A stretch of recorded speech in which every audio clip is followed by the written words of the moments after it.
Welcome back, ladies and gentlemen, to another episode of the Classical Antiquity Sidequest, a podcast covering topics from classical antiquity. The period of time is known for, as Edgar Allan Poe put it, the glory that was Greece, the grandeur that was Rome. Our next side quest will take us to the topic of numismatics, coin collecting, ethical coin usage and preservation, and a whole host of other related topics. I would commend to you reading Suetonius's The 12 Caesars for ancient mention of how coins were utilized at various times, including the chapter on Augustus, the chapter on Galba, and the chapter on Otho. There's some very interesting things in there, particularly about how Augustus used coins and may have been a coin collector to some extent. And I have learned this as a result of our guide for this next side quest, who is none other than Dr. Robyn LeBlanc, a professor at the University of North Carolina, Greensboro. Now, as you listen to this, you will note that there are two moments where there are some interruptions from the narrative to put in a second recording that was done to clarify a few matters which came up during our initial talk. Dr. LeBlanc thought it was important to be a little more clear and precise as exactly to what she was saying in regard to private coin collections. So there's two add-ons there, and to get to make things hopefully perfectly clear as to what Dr. LeBlanc was saying, she wanted to give more context about her answer regarding private collection of ancient coins. She uses students as an example, but it's an example only. She is in no way blaming students for anything about how coins are used or utilized. It was just something that she deals with in her field. And she wanted me to make clear to everyone that what she is asking for, what Dr. LeBlanc is asking for, is legal and ethical coin collecting, and that we all be good stewards of the past. There's a great radio or made for radio surprise in here that comes up towards the end of the episode. I apologize. There's no video component for this, so the reveals that come up are not ideal. But nonetheless, I hope you enjoy them, and I hope you enjoy this episode. Dr. Robyn LeBlanc, how are you? I'm doing great. Thanks for having me on. Well, thank you for coming on. We are recording this on Wednesday, December 4th. I'm not sure exactly when this is going to drop, but I am again reminded of why, while I schedule things in advance, I then fail in blocking off the week after Thanksgiving on my calendar. So we are making this work today. I'm very excited. And as you may know, I like to give first-time guests a chance to tell us how they got into the field that we call classics. So tell us your origin story, please. Oh, yeah. I love it. My origin story. Really, I got into the field of classics kind of on a whim. I remember it very clearly. My stepfather had a copy of Edith Hamilton's Mythology from, I don't know, the 1960s. And it was sitting on our shelf, and it was raining one day, and I was like, maybe 7 or 8. I was definitely too young to be reading this book. I was going to say, I think we picked that up in 7th or 8th grade. I know, yeah. I picked it up and I started flipping through it, and I was like, what is this? I mean, it just completely, the stories, the characters, at least what I could understand, really blew my mind. And I just kind of kept going, reading more and more myth. And then I read a book about Augustus when I was in high school. And that was sort of it for me. And I was like, wow, if I could just do something with this, that would be great. And I got to college and someone said, you could do this and make money. And I was like, really? That just seems like an amazing opportunity. And so it sort of went from there. So I came in through myth and then discovered, archaeology is an actual job that one can have. Indiana Jones.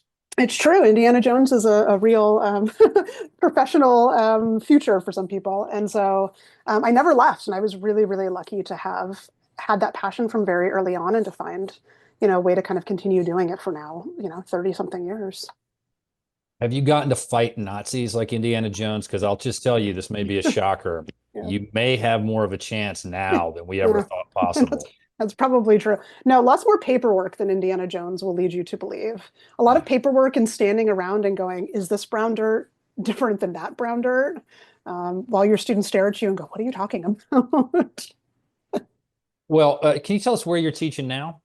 Yeah, I'm teaching at UNC Greensboro, so the University of North Carolina, at Greensboro, and I've been here for about 10 years. I got the job when I was working on my dissertation, and I was lucky enough to stay on. Can you tell us how you ended up at UNCG? I ask because I have family that lives in Greensboro, and I've gone down to see, was it the Bats? Is that the minor league team there? Whoever it The was. grasshoppers, yeah. Grasshoppers, right. Yeah. Seen them a couple of times Mhm. there. My aunt and uncle live within walking distance of the Mhm. stadium. So I love getting down to Greensboro when I have a chance. Yeah, downtown is super cool. Yeah. So I got my PhD. I'm originally from Southern California, but I went to undergrad in Washington, D.C., and then I got my PhD at Chapel Hill. And I was, as many graduate students do, sort of towards the end of their dissertating, I kind of ran out of funding and they had a 1 year position and I applied and I got it. And I kind of kept getting these 1 year positions. And then finally there was a tenure track job that opened up and I was able to stay permanently. So, Well, with the Chapel Hill background, we won't cross post this to my football podcast. So we'll just leave alas. this one here. I So will say, when I moved to Chapel Hill, I mean, there was very little school spirit at my undergrad. And I would look around, I go, is there like a basketball game or a football game going on? Everyone's wearing Chapel Hill t-shirts and sweatshirts. I didn't realize that's just how people dress. It's confusing yeah. to me. And where did you do your undergrad? You said you went in DC? George Washington University. Okay. Yeah, right downtown. Are they still the Patriots? Mm, the Colonials now. Colonials. Yeah, or actually, no, we switched. We're no longer the Colonials. Okay. This was I'm a, trying to remember because I yeah. think there was like a Patriot League. I Yeah, we changed at some point because I remember voting in something. got it. Yeah. Uh, Revolutionaries, they're the revolutionaries now. When I was typing in the drop Yeah. down bar, it took me to Georgetown Oh, University. Did not catch that yeah. uh, at first. I said, I'm pretty sure y'all aren't the Hoyas. No, definitely not. Got, Right. Those are got a fighting little words. right. Got a little confused there. Mhm. I said, no, no, no, that can't be right. Okay, so all right. That's not bad as far as name changes go. Yeah, No, you that's a pretty good one. right. We're the Colonials, now the Revolutionaries. Okay, excellent. Let's talk a little bit about the field that you're in. I saw from your emails back and forth that we had that you're in a different department. It's no longer called the classics. Can you tell us what it's called now and how that process evolved and changed, or how the name evolved and changed? Yeah, so we used to be classical studies, and now we are the Department of Ancient Mediterranean Studies and Archaeology, which we shortened to AMSA. There's a few reasons why we did it. And in part, it's to sort of make what we do more explicit to people and to students who don't necessarily know what classics is. Even when I was an undergrad, I would tell people I'm a classics major, and they go, "Oh, you study Jane Austen or Dickens?" And I'm like, "No, no, no, not British literature." We've even had people think, "Oh, we study classical music." And so, by trying to kind of get the word ancient in there, Mediterranean in there, archaeology in there, I think it makes clear to our students, to the public, to the local community, what it is we study. That's thing number one.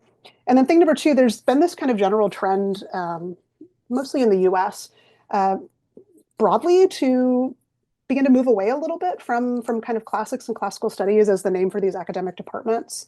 I think in some ways because, again, we want to make more explicit what it is we do, but also because a lot of times we do more than just kind of the traditional canon of what we might consider to be classics, right? More and more departments are increasingly getting into things like reception, into um, studying the ancient Near East, looking at global antiquity beyond the Mediterranean.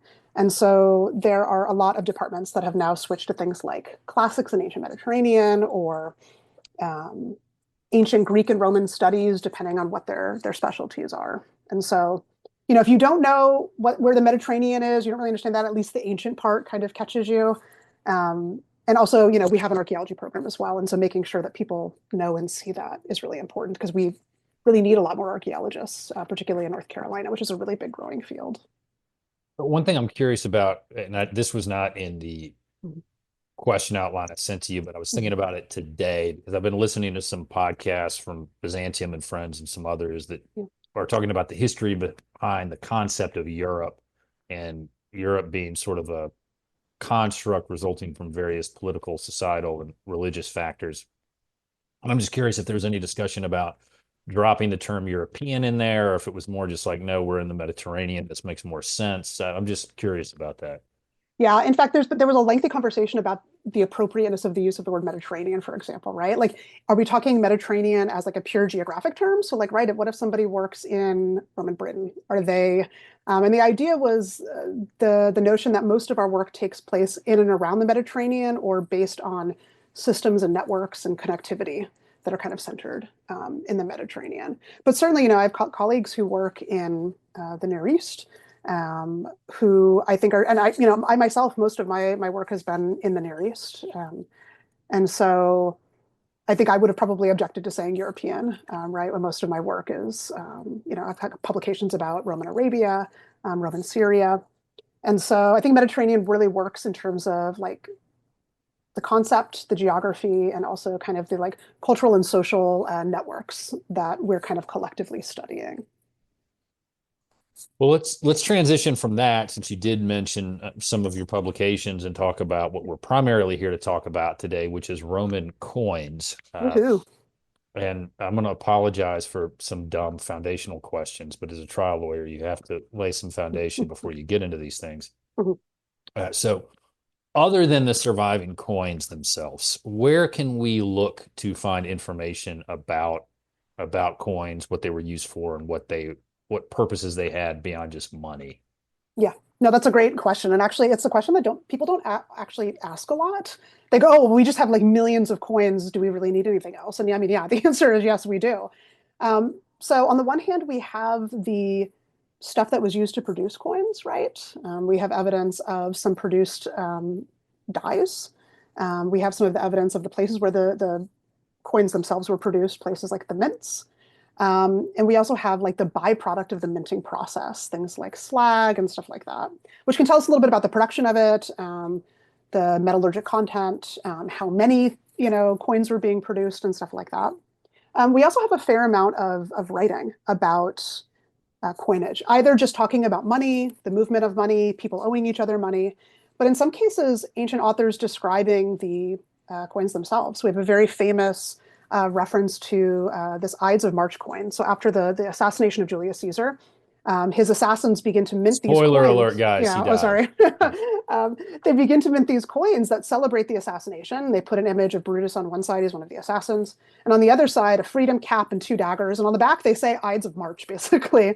It's a very, very direct way of celebrating what they've done.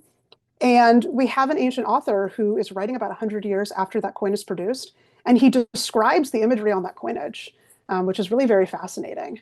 We have other examples of texts where people describe the imagery of coins that have been circulating for 100, 200 years. And so we can get some evidence from that.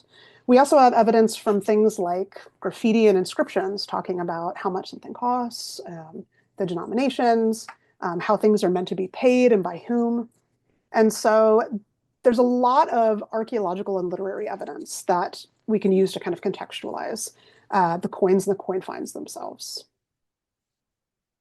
Since you brought up Brutus, uh, and I live in Virginia, I'm thinking of what's on our flag, which Mm-hmm. is, I'm not going to pronounce the Latin because I'm Mm-hmm. not classically trained and have no Latin knowledge, Latin pronunciation knowledge or expertise. But I'm just thinking about how odd it is that the flag is a depicting the murder of Julius Caesar, and thus always to tyrants. And I've just kind of said to myself, did you guys not read what happened I know, yeah. after he was? It's like you missed kind of the conclusion of the book there. But Yeah, anyway, it's true. so tell us a little bit about how you got into studying coins and becoming a modern day Indiana Jones. In my mind, you fight Nazis. It Great. makes it easier for me to visualize it. Yes, I will take that. I sort of happened upon numismatics accidentally. Um, I really thought that I was going to work on sort of architecture. That was something that I was really interested in. And I sat down to write my dissertation, which was on the cults and the temples and the gods of a city called Ashkelon, which is on the southern coast of Israel. And I thought, oh, good, I'm going to talk about like architectural design and temples. And as it turns out, most of the material was depictions of gods and temples on coins. And so that was the material that I had to work with, and I loved it. I mean, I didn't imagine that I could be so invested in this specialty. And the more I did it, the more questions I had that, you know, rode through coins. And then looking back on it, I realized that my very first paper in graduate school was on the coins of a Hellenistic king. And I had loved that experience. And I thought, okay, well, maybe this was here the whole time. And I just didn't realize it. But once I started with coins, you know, I wasn't really able to stop. There's just so many cool questions that you can ask. There's so much material that is available that wasn't available to people even 20 years ago. I mean, there's a database that I use, the Roman Provincial Coinage Project Online, that is basically trying to create a corpus, a database of all of the coins that Roman cities in the empire minted, with the imagery, the dates, all of that. And that only started being produced online in like 2014, which was a few years before I finished my dissertation. So the fact that I'm using this tool that allows me to ask questions and look at data um, that wasn't possible just a decade ago is really astounding to me. It feels very, there's a lot of new stuff you can ask. So one thing that I'm curious about is where you go to find the coins. I mean, I know that Egypt's kind of a great place for papyrus paper. Is there any specific area where it has been more fruitful for archaeological expeditions for finding coins, or is it just six of one, half dozen of the other? Yeah, that's a great question. Like papyrus, right, which seems to papyrus and wood and things like leather and textiles, they are really well preserved in very dry climates or in climates without a lot of aerobic activity, so lack of oxygen. Coins preserve, you know, sort of okay in most climates, and so we have that going for us. The second thing is that there's just so darn many coins. There's millions and millions and millions of coins preserved from the ancient world, and so you can functionally find coins everywhere. Um, but most of them are what we call like stray finds, you know, one or two. The kind of hot spots, as they were, for finding what we call hoards of coins, so a bunch of coins collected in a pot or together, are often places that in the ancient world were involved in like military expeditions or had a period of time in which there was a lot of economic instability. Because what happens is that people can't necessarily take all of their wealth with them, so they bury it. And so we find in places like along the borders of the Roman Empire, lots of these kinds of hoards. And so those tend to be places where you can find a lot of coins, for example. I guess going back to Roman Britain, which was mentioned earlier, I'm sure there's all sorts of regions there Yeah. as the empire started to collapse that you could Hmm. find Yeah. coinage. Yeah, Um, absolutely. And not sometimes not just coins, like other like scraps of metal, jewelry. And you can find hundreds of these just in a pot that somebody didn't come back for. So, and I'm going to get off topic a little bit here Yeah. because it helps to stay with the Indiana Jones references that we've been making. On my academia, well, I'll go on to academia.edu to try to Mhm. find papers and to prepare for some of these when I have time to do it, and I haven't perhaps scheduled multiple trials in the same week. Again, I have told my staff to help me protect myself. But one of the things that I noticed is there were a lot of articles on there that I could access because it's just the free tier that relate primarily to collectors communicating with other collectors. Mhm. And I'm curious, do they ever get in the way? Do you ever get to yell at people? These coins belong in a museum? Ah, yeah, good Anything like Indiana that? Jones reference. Yeah. There's going to be a lot, let me tell Yeah. you. I My appreciate it. kids, It's great. my kids don't like those movies. I don't know why. Mhm. And so I go out of my way to make Indiana Jones references when I can, Yeah, when it particularly if they're in works. close proximity to me. Get the eye roll in the background. Yeah. Yeah, you know, it's an interesting question, and it's one that doesn't have a really easy answer, to be honest. The fact of the matter is that there are millions of coins that are preserved from the ancient world. And in many countries, collecting coins is ancient coinage, exporting ancient coinage is legal in some capacity. And so I think that there's a lot of tension there. We often say, okay, well, these coins belong in a museum. And, you know, that's true. It'd be great if these coins would be in a museum. There's a few problems with that. Number one, coins are really difficult to put on display. And often when you put up a coin display, you can put 10, 15, 20, maybe if you've got a hoard of coins, a few hundred. But collections like the British Museum have thousands, if not millions, of coins. And so most of the material they have tend to be like in storerooms in the back. Um, and so there's a lot more material than what you can put on display. The sad fact too is that coins are not things that really stop people in their tracks in museums. I've watched people even in the British Museum. They have a super cool exhibit where you get to walk into like a coin vault, and that really gets people very excited. But in terms of the things that people go to a museum to see, coins are not super high on the list. The other issue is that once you have this massive collection, you need to preserve it and you need to catalog it. And that can be super time intensive given the volume of material. The fact of the matter, too, is that a lot of museums don't want more coins. If you look at sort of coin websites, you'll see that some of these coins that are on the market to be sold are deaccessioned from museums because they don't have the storage capacity or something like this. So it's kind of a tricky question, you know? Like on the one hand, I feel very uncomfortable with a private collector owning like one of these Ides of March coins for like $4 million, a recent one. Um, went up for auction and was purchased for. On the other hand, you know, the question is it better served with somebody who is using and treating the material correctly and making it accessible for scholars, or sitting in a museum cabinet? And I would say, okay, yeah, sitting in a museum cabinet means that it's accessible to all scholars because you don't know that a local collector is actually going to share that material. But a lot of people feel very strongly one way or another. I think there's also a conversation to be had around the difference between legality and something being ethical. And certainly there are lots of situations in which you know, coin exports are not obtained legally. And sometimes it can't always be clear how to pull those different threads apart. So um, it's kind of a tense subject, and I think a lot of people have some very strong opinions. Um, but certainly, I think that the amount of coins that exist is overwhelming for museums. And so that's basically where we have to start. Okay. How can we make this stuff accessible to people? How can we make this stuff in a way that preserves it for future people to look at, to study, to ask questions about? And I'm not convinced that that's always in the hands of private collectors, but I also know that the system that we have and the load that we've put on museums is not always sustainable either. So I have no good answer. What I'm trying to say. Well, it's interesting what you Mhm. said about the coins not really stopping you uh, while you were talking about that, or stopping you when you're in a museum. While you were talking about that, I pulled up my photos that I took at the Mithraeum in London, and I took a couple of shots of coinage there, Yeah. which I thought was really cool. Mhm. I think we did try to go to the British Museum, but the line was crazy, Mhm. and we're not long line people, so we left. But it reminds me kind of I went to this.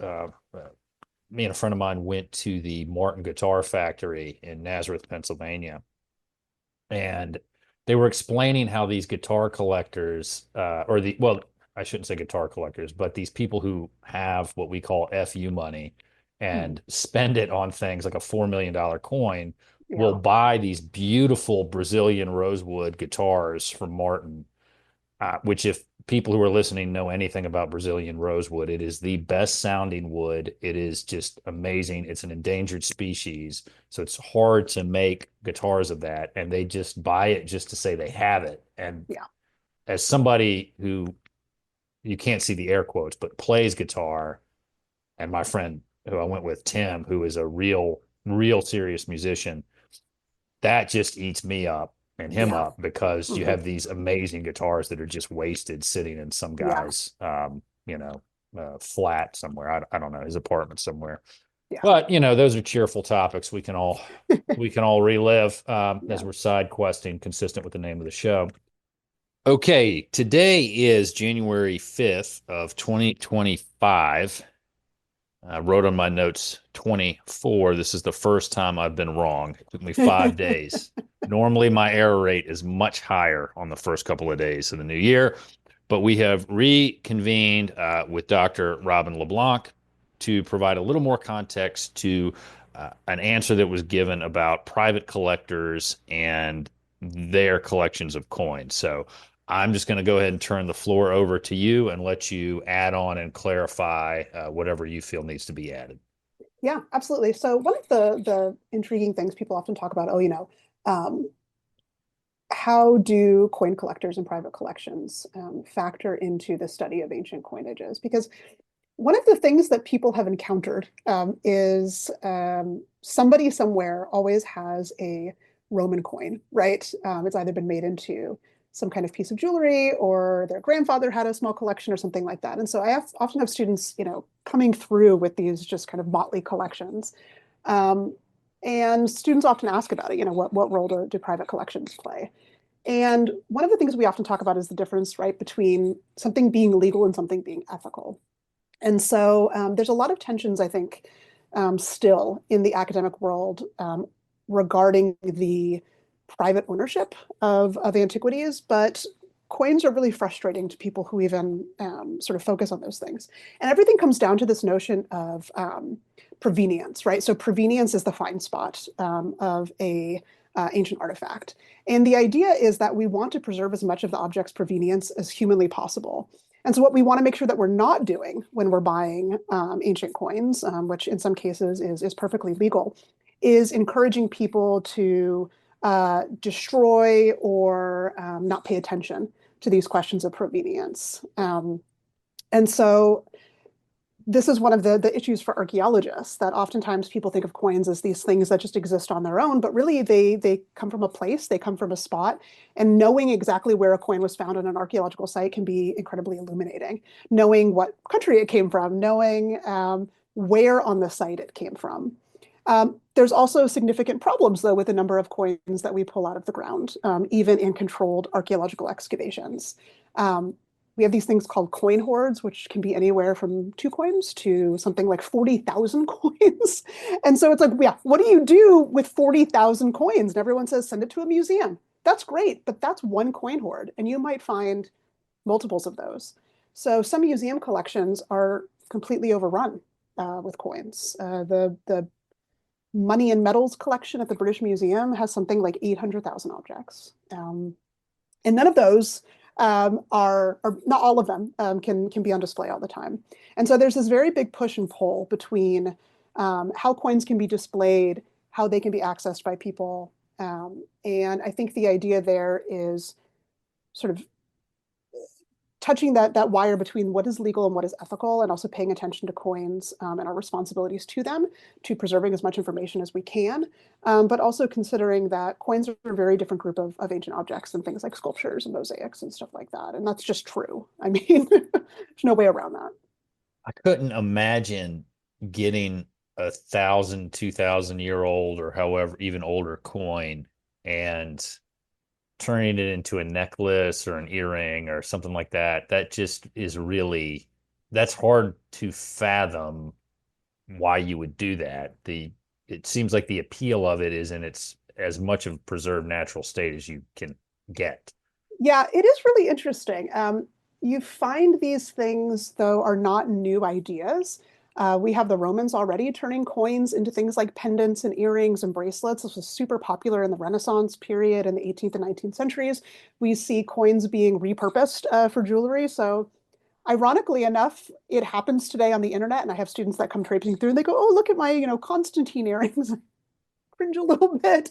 Um, but it is kind of funny that that has been happening for thousands of years. So they're doing it much like the Romans did. But you're right. It is hard when students come through and they say, well, my dad has this necklace of all of these Roman coins.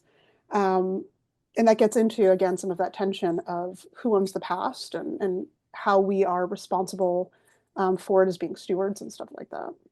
That is a complicated issue, which Mhm. now I'm going to go ahead, just so everybody knows. I had sent Dr. LeBlanc some emails with some attachments. I'm going to go ahead and let her open those now, because I hinted to her after we had this conversation that I had an expectation as to what my wife was going to get me for Christmas.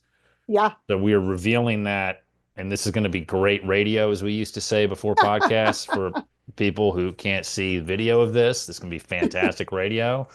But um, she is looking at those now, and then she will tell you what two of them that are related are, and then the other I'll explain what that's about momentarily as it Okay. relates to a future podcast episode. So the most recent one, am I opening the most recent or the? Yeah, go ahead and open the most recent one first. Oh, look at that. Septimius Severus. Yes, and next to that is my favorite Roman emperor, Aurelian. That's the reverse of the Restitutor. Yep. coin. Yep. And then on the front in the first picture, I didn't realize I didn't send them both face up when I took pictures of them and emailed them to you. Look at that. But Aurelian and Septimius Severus. So now I am one of those obnoxious private collectors. I love that Septimius Severus coin. That's a really beautiful profile.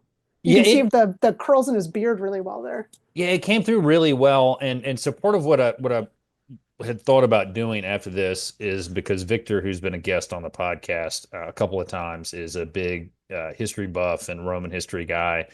Um, he works at the same school that my wife does, so I actually got two more that have not arrived yet, but will have arrived by the time that this posts. One was of Vespasian, and another was of Severus Alexander, and I kind of want to get maybe enough to display at the Yeah, school that'd be super cool. so that the kids can see them. And one thing that you mentioned when we last spoke was the numismatics website. Mhm. I started digging through there to see what time period generally and to check the coins that I bought were legit. Really, it was cool to see, especially with Aurelian, how many different coins he had with Concordia on the back, Right? saying, "I'm bringing you peace. I'm bringing you Yes. order." I mean, it was really impressive to see that messaging there. This is one of the things that I often do in my classes as we go through and we look at the messaging. And I mean, these Roman emperors are not often very subtle, but seeing over and over and over again these emperors in the third century, right? That really want you to know, hey, I'm actively involved. I know that everything is kind of on fire. They're really making an attempt to do something about it. Particularly Aurelian, right, who's in this really tough situation. He's got all of these people who are trying to carve out parts of the empire, and he's really trying to make a concerted effort to sort of deal with that. So that's really cool. And you have to wonder too, the guy who killed him in retrospect, I mean, that's a whole discussion for a whole other podcast about what happens if there's always that what would have happened if Julian hadn't have Hmm. died when he died. But actually, I think if you're really looking at it from a historical interest perspective, Aurelian is a much more fascinating candidate because then maybe um, you don't get to Diocletian, Hmm. not Diocletian, yeah, Diocletian and to then Constantine Yeah. potentially. So, but that one that's a fascinating what if in my mind. Can you educate us a little bit about how the coins were actually made? I mean, Yeah. people who know about the front and back of the coin, um, how would they go about doing that back then as far as the obverse and the reverse sides Mhm. and trying to make sure there's some sort of uniformity in the minting process? Yeah, that's a great question. And actually, we know a fair amount about how Roman coins were produced. Um, so the main mint in the city of Rome initially is going to be up kind of above the forum in a temple called the Temple of Juno Moneta, which is where we get the name money from. But the one that we have the best evidence for is actually down past the Colosseum today. You can't actually see it. But there's a lot of inscriptions from that mint that tell us a little bit about the organization of the workshops, and with the archaeological material of things like the dies themselves, give us a good sense of like how the minting process actually functioned. So most Roman coins of the like Republic and Empire are struck rather than cast. So right, casting coins would basically be heating up the metal and pouring it into a mold. And a lot of early Roman coinages were produced that way. But by the time of guys like Julius Caesar and Pompey and Augustus, they're striking coins. And functionally, what you have to do to strike coins is not really complicated. You have to create first what we call flans. These are basically the plain metal discs, and you can make those in a variety of ways. You can punch them out of a big sheet in circular format. You can melt them into molds to make them relatively the same weight and the same shape. But you have to produce basically a circular piece of metal first. Second, what you need to do is you need to create dies, things that are going to impress the design on the obverse and the reverse. And that's funny, we talk about the obverse and reverse today as being akin to the heads and tails of the coin. But really, in the ancient world, the obverse die is one that is attached to the anvil when the coin is about to be struck, and the reverse die is up at the top. So basically, all you have to do is you get one of these coin flans, you have two dies, and you put the flan in between the two dies, and you hit the top of the die with a mallet. and it impresses the design into it. A lot of Roman coins seem to be struck cold, so the flans weren't necessarily heated up, but they could be. And basically, once you get really good with this process, you can churn these guys out like very, very, very quickly. In fact, we have a good sense for how quickly these workshops are working because sometimes we have coins that are like double struck, which basically means they didn't move the flan out of the way fast enough. And so they accidentally strike the coin twice with the same die. So they seem to be just kind of trucking along. Um, Most of these mints also seem to be working with multiple people who have certain jobs. So, for example, mints seem to have a position called a signatore, which is somebody who maybe designed the actual dies, like carved the dies. Then you get a malleatore, the guy who swings the hammer to hit the die between the flans. And then there's another guy who's in charge of the flan itself. So think about like one of these like workshop models, right, where one person has one job. And you can be very, very efficient that way, producing thousands of coins in a single day. I'm just curious if we have any idea, kind of going back to my legal field, I'm thinking of OSHA issues that would crop Mhm. up there. I mean, could that be Yeah. a dangerous job? I mean, would you get exposed to anything that might make you sick or shorten your life expectancy? Yeah, for sure. In fact, I was teaching a class this semester on Roman daily life, and one of the things we did is I worked with the foundry director here at UNCG, and we cast some coins. And that was one of the questions that I wanted us to look at was like, what is the impact of doing this on the body? Like, what parts of your back hurt when you're doing this? You know, what kinds of fumes are you exposed to? And that to me was super. I mean, seeing the coins was really cool, but that was super interesting.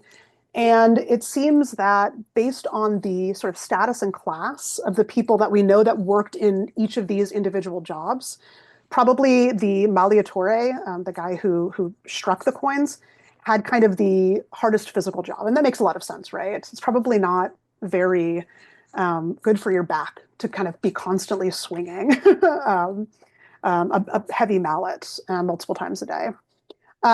Yeah, they probably would have been exposed to things like fumes. Um, Definitely fire would not have been something that they would have had a lot of protection from. And this is one of the things I talked to this foundry director about. I said, okay, like what are some of the types of safety um, things that we think about today that they might not have had in the ancient world? And so, yeah, I really think the human element is really fascinating and interesting. And I think it probably would have been a pretty hard job, particularly if you're in there in the middle of this very hot, enclosed space, doing this very heavy manual work, probably at a pretty fast pace too. So, other than it sounds like from what you were saying earlier to switch gears a little bit, and I keep side questioning, and I apologize, but I won't guarantee that I won't. But it sounds like you could get pretty good continuity as far as appearance of the coins once you got your process down. Is that accurate? Yeah, I mean, so one of the interesting things is that when it comes to continuity of imagery, I mean, you see certain images, symbols, motifs that appear for hundreds of years over the course of minting. Now, maybe not exactly, right? But part of this is because you've got guys who like this is their job, right? It seems to be to design these coins. But it's also a matter of the sort of formulaic nature of Roman art in general. One of the things that I've been really interested in recently is how coin designs share some of the same motifs and imagery that we see on things like Roman lamps or Roman wall painting. And you see certain designs that they look very similar, whether they're on a Roman lamp, they're on a Roman wall, on a Roman ring, on a, you know, on a coin. So it's two things. I think it's number one, there's a certain sort of tradition of imagery, but also Roman art is just so formulaic that it's just at hand. You know, I often tell my students about this idea of like branding, right? Once something becomes synonymous with an idea or like a lived experience, it kind of takes on a life of its own. Really, these ideas are kind of like memes in a sense, and they kind of perpetuate in a variety of different ways. I did not come up with that, by the way. Lots of people have talked about coin images as memes, but I think it's a helpful way to think about it. Well, there's a rule that you can Mhm. follow here. Mhm. Okay, I tell people this: if you do something that I like, or you have a saying that I like, I have a rule of three. The first time I'll say it's like my friend Robyn said, and then I'll say, at when I use it the next time, I said, I heard someone say once, and by the third time, it's mine. Okay, fair So enough. that's, We're 2 degrees away from you right, claiming it. I like it. yeah, when we're done, I'll tell you a story about a line that I stole from a senior lawyer that I've employed a couple of times. But I like it. um, so obviously, coins, shocker, had monetary purposes, exchange. Indeed. Yeah. You can see how I earned my degrees in life. Okay. And we've talked a little bit about, I guess, sort of the propaganda purposes, speaking about the Ides of March, but can you talk about the non-monetary purposes for what for the non-monetary purposes that coins had? Yeah, coins actually seem to have served a really kind of, I want to say bewildering because you don't often think about coins being used as like game pieces, for example, but we know the Romans did exactly that. But when you really begin to think about it, you think, oh, we use coins today as much as we use coined money these days for a variety of purposes that are fairly similar to what the Romans did. So, for example, the Romans would give coins as gifts. It seems that there are certain types of coins that you would give as New Year's gifts. Images of the god Janus, the god who gets the month January named after him. Those coins seem to be passed around during the New Year, so probably not a way of giving people a lot of money, but rather kind of symbolic. We also see coins being used in funerary deposits as grave goods or something like that, right? There's this famous um, idea that the guardian of the underworld, right? Charon needs an obol to take you across the river Styx, and so we often think about coins being included in graves that way. We see coins being used as jewelry. Lots of ancient coins that were already in the ancient world being used as rings, as pendants, earrings. One of my favorite pieces is a dish. It's a silver dish, and it's in the Museum of Fine Arts in Boston. And it has a whole bunch of Roman coins embedded in it, and they seem to be coins that maybe somebody collected when they were going through modern day Turkey, so ancient Asia Minor. It's almost a kind of a souvenir thing, but it's ancient. So they basically collected all of these ancient coins and they stuck them onto this container as a way of saying, hey, look, these are all the cities that I went to, for example. We also get things that we call like votive deposits. So making sacrifices or donations of money to gods in exchange for the gods helping them out. Um, we know that they're given as just like gifts. The Emperor Augustus, for example, apparently used to give, I'm trying to remember the quote from Suetonius, he used to give out coins as gifts, but these were coins of like older kings or something like this. So he was a coin collector, had his own set of like old timey coins and used to give them out to people, which is kind of cool. So you mentioned that there was a specific museum that had a lot of coins in Boston. I will definitely have to use that as an excuse to make another trip to Boston, which is Oh, my darn. favorite city on the East Coast, if not in the entire country. I love going to Boston. It's a lot of fun. Um, so I was just curious. It sounds like maybe there were ancient coin collectors. Kind of reading through the text, was that a thing? I was surprised. I listened to an episode of Byzantium and Friends about the True Cross and how the desire to collect things always seems to have been prevalent. So were there like big ancient coin collectors and conventions and what have you? Oh, I love the idea of ancient coin collectors for even more ancient coins. Off the top of my head, I can think of maybe two examples of where we get explicit evidence that somebody actually had their own collection of previous coins. But actually, it's kind of interesting to consider what those would be, because something that's very different in the ancient world than we experience today is that these coins would have been circulating for like centuries. I mean, we have examples in Pompeii, right? So Pompeii is destroyed by Mount Vesuvius in 79 CE. There are coins found in the eruption that had been minted 150 years before that. We've got coins of Mark Antony, who's living in the 40s BCE, that we still find in circulation in hoards, like in the second and third centuries. So when we think about like the antique coins that these people would have been collecting, would they consider a coin that's still being used in circulation to pay for things that's 300 years old to be old? What would their version of a antique coin be? Um, and I find that to be kind of fascinating. I've looked through this. I'm working on a book, and this is one of the things that I've kept an eye out for is What evidence do we have that people are aware of the imagery on their coins, but also that they're holding on to them and thinking about them, and maybe collecting them?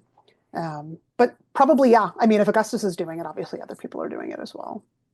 And so I guess the main thing necessarily wouldn't have been to like, I shouldn't say regular people, but as I've been reading more about, not to make parallels to today, but I was thinking about the kinds of people that we have profiled um, a lot of. You have like the people at the very, very top of the social ladder, like the Bezoses. Mhm. Um, Not to loop these two together. It's just that this guy's always in the news, Epstein. Mhm. Okay. Yeah. Um, so a lot of extraordinarily wealthy, powerful people, and you see that with what we have surviving to a large extent with the classical sources. But I'm just curious, kind of the people that are outside of that top swath where we have a lot of sources, is Mhm. it, I guess it would be maybe not so much what propaganda might be on the coin, but more that it was made of a certain type of metal, so you know exactly how much it was worth. Yeah, I mean, we do see that people tend to hold on to coins, for example, that seem to have like a higher metallic content.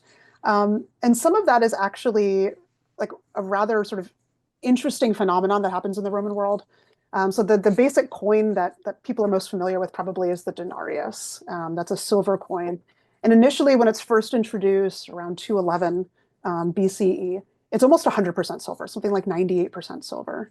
Um, but because you need to continue to have silver in order to mint these coins, um, they begin to mix other metals into it. So eventually, over the course of a few decades, the metallic content goes way down, and we see this happen over and over and over again. It's called debasement. And so a coin will initially start out with like 100%, whatever metal, and then as the state's sort of fortunes, the amount of metal that they can get their hands on decreases, they begin to mix cheaper metal into it. And people seem to be aware of this. They seem to be understanding of this. And so rather than continuing to circulate these coins that technically have a lot more silver in them than the new coins that are on the market, they're just holding on to them. And they're saying, well, this actually has more precious metal in it. Why would I go and spend it when I could spend something that, you know, actually has less silver in it? So they call it bad money basically drives good money out of the marketplace. People aren't spending it, they're holding on to it because it's worth more. Interesting. Interesting. Okay. Which it makes me think about Diocletian and his attempted economic reforms. Mm-hmm. But I'm just curious. So um, when for turning to the propaganda uses of the coin, so is there any way to know if, as a general rule of thumb, emperor whenever the emperor comes into power, that's when, or the king or whomever, that's when most of the coins are struck with propaganda related messages, or does it continue throughout the reign? Is it constant? I mean, at some point Augustus had stuff locked down, but other than Yeah. him perhaps. Yeah, I mean, it's really curious, and this is something that I constantly sort of talk about with my students. The answer is both yes and no. We do see a particular type of messaging that seems to occur at the beginning of a lot of reigns. For example, during the period of the Julio-Claudians, right? So Augustus and his heirs, there's an interest in emphasizing like dynastic continuity, reminding people that this emperor is legitimate. He has familial connections to the previous emperor, sometimes putting images of the imperial family. And that seems to be a way of kind of legitimizing their rule. There's a really amazing coin when the Emperor Trajan becomes emperor. So he's made emperor after the Emperor Nero. He's the first like adopted emperor. So Nerva, I'm sorry, not Nero. Nerva basically gets made emperor by the Senate, and he adopts Trajan to go after him. And there's a series of coins that's minted at the beginning of Trajan's reign that shows Nerva basically literally handing over the reins of power, these symbols of power to Trajan, which seems to suggest, right, that he's trying to like emphasize the legitimacy of his rule. So we do get things like that. Um, but the notion of how messaging is impacted and how it kind of shifts is really variable depending on the emperor, what's going on, um, and how much and when they're striking coins. So the Romans are not constantly flooding the market with coins. For example, under Augustus, they're like not minting coins at all in Rome for like 20 years, which is very odd. Um, But I think that most people would agree that every Roman coin has some kind of messaging that maybe we can call kind of propaganda. And now sometimes this is messaging or propaganda that's trying to actively get people to do something or to buy into something. And sometimes it's just general, hey, the emperor's a great guy. Hey, the Roman Empire is strong. We do have some examples where we see coin imagery responding to particular events, right? So, okay, the Ides of March coin, that's a pretty straightforward example. But another example is after the death of the Emperor Lucius Verus. So most people don't realize Marcus Aurelius initially was not the emperor by himself. He was co-emperor with a guy named Lucius Verus. Lucius Verus goes off to the east, fights a war with the Parthians, and comes back. And he's actually one of the early victims of a plague that later is known as the Antonine Plague. And we see the death of Lucius Verus play out on the coinage. We see a lot of imagery related to his death and kind of apotheosis. And also this imagery where Marcus Aurelius is clearly trying to tell people, hey, the empire is stable, don't freak out. Um, that's a pretty straightforward example, but sometimes you get things like lots of images of victory. And it's like, okay, that's always an image that works for an emperor, whether it's true or not, right? Whether it has any connection to a real military victory or just he wants you to go, oh yeah, that's right, the Roman emperor always wins. So it can be kind of complicated in that way. So talk a little bit about how the coins got into the economy, because that's one thing that I've always wondered about. I mean, I can kind of grasp it in urban environments, but Mhm. in non-urban environments, more rural places, how would the coins get from the mints to the people? Yeah, no, that's a great question. Actually, one that we don't have sometimes a great answer about. Um, it seems that the coinage gets into the economy basically in two ways. And this is like the coinage that the administration is minting. Particularly in the Roman East, a lot of individual cities are minting their own coins that are like small bronze coins that are used for like everyday purposes. And so that's kind of a different thing. But in terms of like imperial coinages, military expenditures, super big. Um, but also donations, basically just giving out free money to the people during festivals or upon an emperor's accession. Those are also ways of getting money um, out to sort of everyday people. The other thing that I think we have to keep in mind is that when you think of the Roman Empire, you think of like the administrative structure, and a lot of people go, "Oh, taxes, right? The Romans are kind of famous for their taxes. People are paying money, are paying taxes and money." And that's true, but people are also paying and bartering in kind, which means that you're paying with like foodstuffs or with goods rather than with coined money. And that's actually happening a lot more than I think we appreciate. People can even pay their taxes in kind. So rather than paying 200 denarii, you can provide the state 200 denarii worth of olive oil or of wheat. And we see that happening pretty widely. So I think that the economy, while very monetized, right, people are using coined money, um, it's not as ubiquitous in some areas as we might expect it to be. Now, one thing that I'm curious about is um, whether obviously you've got the mints where they're making coins. Were those places at risk for being robbed? Yeah, I love that. Yeah, the idea of an ancient like heist, bank heist, I think you Yes. brought up. Yeah, I love that. Yes, because I just watched Gladiator 2 and it was a steaming Yeah. pile of crap that made me blurt out in the movie, what the F is the point of this? Okay. I was already in a bad mood because the Bob Dylan movie preview, which I don't even have time to get into, but I have a long rant that I could go into about that. But like you could take a few dollars more and put it in antiquity. Boom, you got it. Yeah, there we go.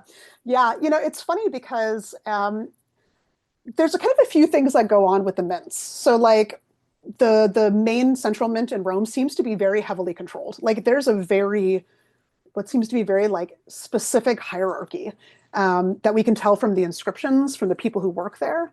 And there's a lot of bureaucrats, as far as we can tell, people who are in charge of doing things like counting the money and making sure like this amount of money is where it's meant to be.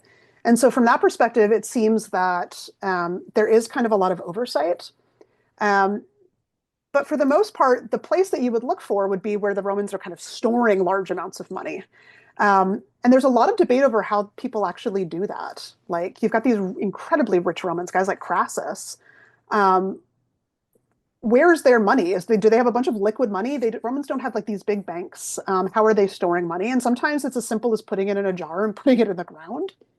Um, but I think number one, there's not as much liquid money that a lot of wealthy Romans have. So basically, aside from these big chests that Romans have, or elite Romans have in the main sort of areas of their homes, there's not like a bunch of money just kind of sitting around. Now, the Roman state does have a treasury, and it's right on the Roman Forum. It's by the Temple of Saturn, and that's where they keep most of their kind of liquid cash. As far as I know, in spite of what HBO's Rome will tell you, because there is I think a heist in that. Well, they steal money from the treasury. Yeah, the baggage train. They take Yeah, they take it out, and yeah, Titus and Polo come yeah. across it, Pull out right? Varenus. Yeah, Yeah. yeah. That's not actually the way that that kind of went down. But there's no, as far as I know, um, heist. Now there is a But there sort of could be. They're kind of bad. There is a sort of Robin Hood-esque figure who I really love. His name is Bulla Felix, and Felix means lucky. And he is functionally an ancient Roman Robin Hood. He is living during the time. Yeah, he's amazing. This Living is during the so time. cool. Yeah, he's living during the time of Septimius Severus, and he and about like 600 guys, his like ancient merry men, um, basically start like robbing rich people and doing things like dressing up and pretending to be like a Roman official to get somebody out of jail. I mean, it really has all of the makings of the Robin Hood story. And so I think he's the closest that we can get to somebody who is involved in some kind of heist because he apparently holds up like wealthy people traveling and steals money from them. So not really a bank heist, but a kind of Robin Hood story, which I really appreciate and like. See, and not to, because we're going to do a movie review episode of Mhm. Gladiator and not give all of that away here because I'm not sure if that's going to air before this one or whatever. I haven't figured it Mhm. out yet. But see, that could be the basis for why Severus said scorn all other men because he was tired of this Robin Hood dude robbing him. There we go. Yeah, apparently Septimius Severus was pretty annoyed about it, and they couldn't catch him. They finally did. And they condemned him to death by the beasts, and then his sort of group of guys just kind of, evaporated. But Did you he was. say by the beast or by the bees? Oh no, not by the beasts. Okay. Yeah, he was thrown into the arena and Oh, mauled by wild animals. I was having an Arrested Development bees moment there. Sorry. Well, that's not a great way to go, but No, definitely not. that's gonna hurt. That's gonna leave a mark. Have to do a little more and rub some dirt on it. Yeah. So we talked a little bit about this, but though not necessarily in this context. Listening to as many antiquity podcasts as I've listened to and continue to listen to, and then I'm sure as much as you've read, there's a theme in history: pay your soldiers on time. Yeah. And would you carry money with you if you are the warlord or emperor or usurper? Mhm. Yeah, so you could. I mean, we know, for example, this thing from HBO's Rome is based on kind of a real event where Julius Caesar marches to Rome. Pompey has been basically given a bunch of money from the treasury by the Senate, doesn't take it all. And Julius Caesar says, well, okay, I'm going to take more because like I need to pay my troops. So you could bring money on campaign, but you basically had two other options. Number one, you could mint money on campaign, which we know that the Roman emperors did and Roman generals did pretty widely. Like it doesn't take much to mint money. I mean, you need dies, you need someone with a hammer, and you need the material. So people are doing that on campaign pretty easily. You could also take the spoils of war and melt those down and use that to mint money on the fly. And we know the Romans did that as well. So you could kind of do a little bit of everything depending on what you needed and how much like liquid cash was available to you in the treasury. Yeah, and that's one thing you think about more the economic factor of it driving why there's sacks of cities and other places. As I was Hmm. reading Caesar's commentaries on the Gallic War, it was interesting, and his Civil War.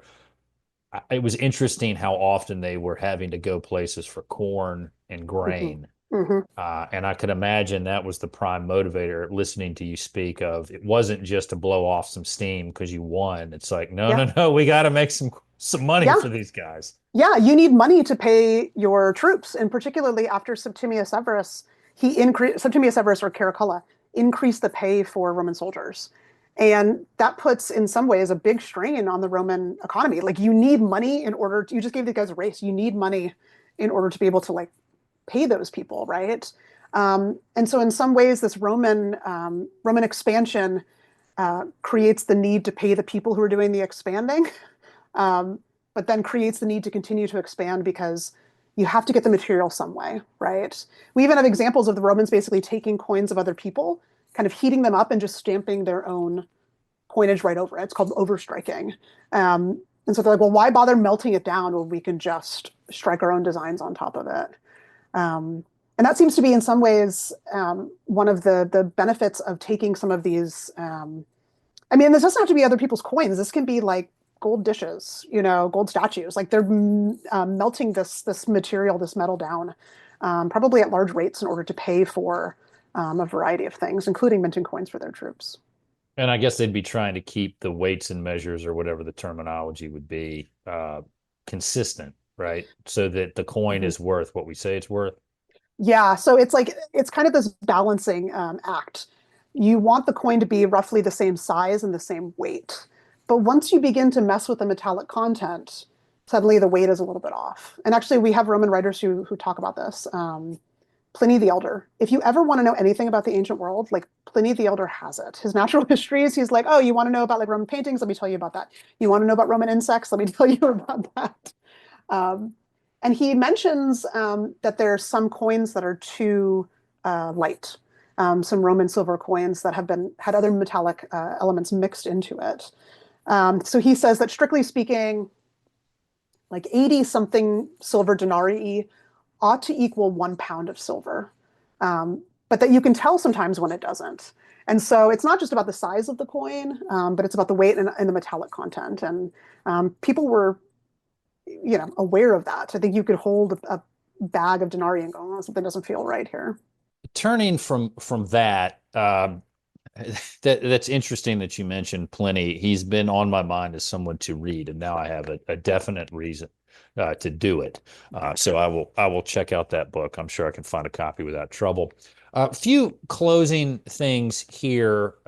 Could you give us a book recommendation and let us know where we can find you on social media if you're on that cesspool?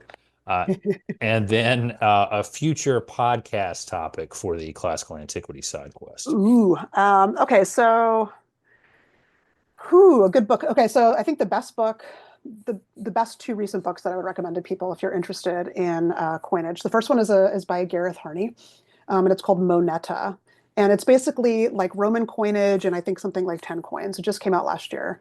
It's really wonderful. It has a really wonderful series of chapters where he kind of looks at individual coins and kind of breaks it out to talk more about Roman coinage in general. It's really cool. The other, let me make sure I get the name right here. I always get the title mixed up. So the other book I'd recommend is by Frank Holt, who is a coin guy as well. And it's called When Money Talks. It's a history of coins and numismatics. And he kind of covers all ancient coinage and has a few really cool chapters on the history of the discipline. He also talks a lot about like coin images as memes. And it's a really, really interesting and fascinating book. Highly recommend.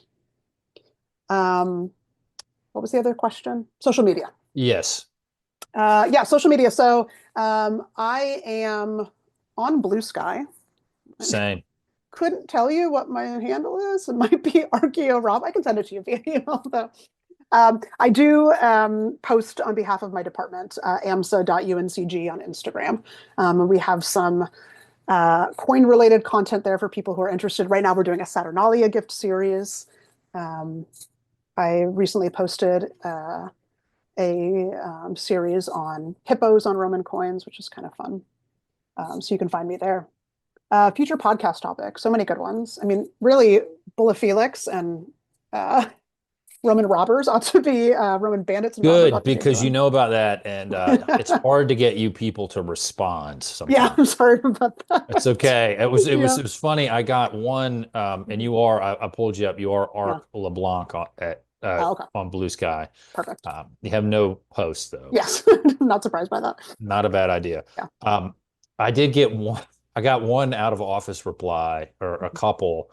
and it was one for an Ivy League professor who had written an article about war crimes trials, I think, in ancient Athens. It was really Cool. interesting, and I Yeah, that's reached out interesting. to her, and I got I am on sabbatical and I'm not going to have time to reply to my email basic response, which I've gotten from a couple of professors. And I'm like, well, okay.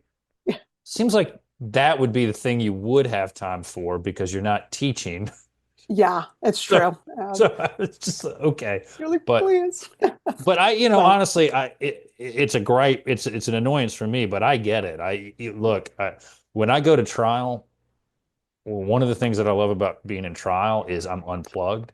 yeah, I'm not getting phone calls. I'm not getting emails. I can just focus on what I have to focus on. So I get it. It was just yeah, a slight annoyance for me. But yeah, anyway, for sure. Well, all I right. think Bulla Felix or coin storage would be, I mean, a coin storage is something that is near and dear to my heart right now. I'm working on Roman like piggy banks, which are kind of cool. And who knew they existed, but they do. I was just in Boston 2 weeks ago looking at a piggy bank at Harvard. And so that would be a cool topic as well, I think. That's fantastic. And I neglected to ask this, but do you have any archaeologic, the next time you come on, we should talk about this in more Mhm. detail, but do you have any um, archaeologic digs coming up soon? So I'm not in the field right now, but I have been taking students like on a study abroad trip. Um, but people ought to go out and do field schools if they have the time. There are field schools in the UK where you can volunteer for a day, for a week, for 2 weeks. And if people are interested in it, I'd say just do it. Do it. You may love it, you may hate it. But you'll definitely get some hands-on experience with the past, and it's, highly recommend. The other attachment that I sent you is going to be turned into site merchandise that will be sold. It is a, Amazing. a denarius of Septimius Severus, surrounded by the words "property of Bulla Felix." And Wonderful. so, folks, that we do have a T Public store. Go there. I think I'm the only customer of that store. So, That's uh, amazing. I will be purchasing a t-shirt. That is unparalleled. I'm teaching a class on revolt and resistance, and I'm going to wear this on day one. I'll be like, you'll understand this. You'll understand this in a few weeks. well, fantastic. Because when we can talk later about coming back to talk about Bola Mhm. Felix. I read a little bit about him. He is a fascinating Yes, character he's super cool. and deserves some more discussion. Yeah, absolutely. Well, Dr. LeBlanc, thank you so much for coming on. I look forward to another episode with you in the future. This was very informative and highly educational, and it's given me much better understanding of your field. Now, folks, you know where to find us. We are on most of the socials at uh, Antiquity Pod or at Duke FB Coverage. You can follow us on our website, bullcitycoordinators.com. Please like and subscribe over at the YouTube channel. I think that would be very helpful and a good place to find us. It's kind of what I'm promoting most heavily now is the YouTube channel. And our music, our intro and our outro music is composed by Brent Arehart. We've got several more episodes actually recorded and lined up and ready to post. We post them regularly on the 11th of every month. So set your reminders to check in at around 9 a.m. Eastern on the 11th of every month, and you'll find a new episode because I can't stop doing this. Why is that? Well, because as you all know, the Classical Antiquity Sidequest is a podcast without end.